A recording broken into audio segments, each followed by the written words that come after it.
নমস্কার বন্ধুরা, Surajit food and ব্লকে আপনাদের সকলকে জানাই স্বাগত। আজকে বানিয়ে দেখাবো ঘরোয়া পদ্ধতিতে মেয়োনিজ তৈরি। চলুন শুরু করি। তার জন্য সর্বপ্রথম কড়াই গরম করে কড়াইয়ে সাদা তেল দিয়ে দুটো শুকনো লঙ্কা আমি ভেজে নিয়েছি। তারপরে একটা ডিম নিয়ে আমি ডিমের পোচ করে নেব।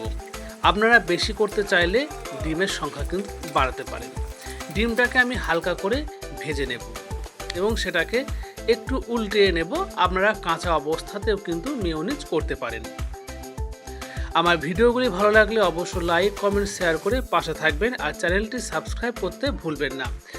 চ্যানেলটি সাবস্ক্রাইব করলে আমার নতুন নতুন রেসিপি আপনার কাছে সবচেয়ে আগে যাবে। যাক, আমার ডিমের পোচ হয়ে গেছে, সেটিকে আমি মিক্সার জারের মধ্যে নিয়ে নিয়েছি এবং তার সঙ্গে যোগ করেছি দুটো শুকনো লঙ্কা। দিয়ে দেব হাফ চামচ মতো গোলমরিচ গুঁড়ো, দেব 3 থেকে 4টে রসুনের কোয়া, দেব 10 টাকা প্যাকেটের আমুল দুধের গুঁড়ো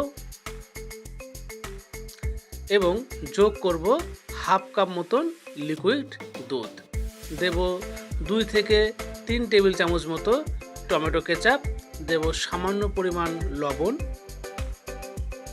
দেব 1 চামচ চিনি স্বাদ আনার জন্য, আর দিয়ে দেব 2 টেবিল চামচ মতন সয়াবিন তেল, আর সবশেষে দেব পাতিলেবুর রস। এবার সমগ্র উপকরণগুলি আমি মিক্সচার জারে দিয়ে মিক্স করে নেব।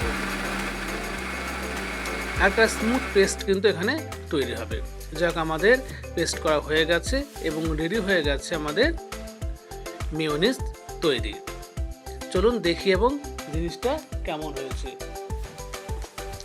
দেখুন কত সুন্দর ঘনত্ব এবং গাঢ়, দেখে নিন। আপনি এই মেয়োনিজ পকোড়া থেকে শুরু করে যাবতীয় তেলে ভাজা দিয়ে জমে যাবে। আমি এখানে মোমো দিয়ে সার্ভ করেছি। ভিডিওটি ভালো লাগলে অবশ্যই পাশে থাকবেন। ধন্যবাদ।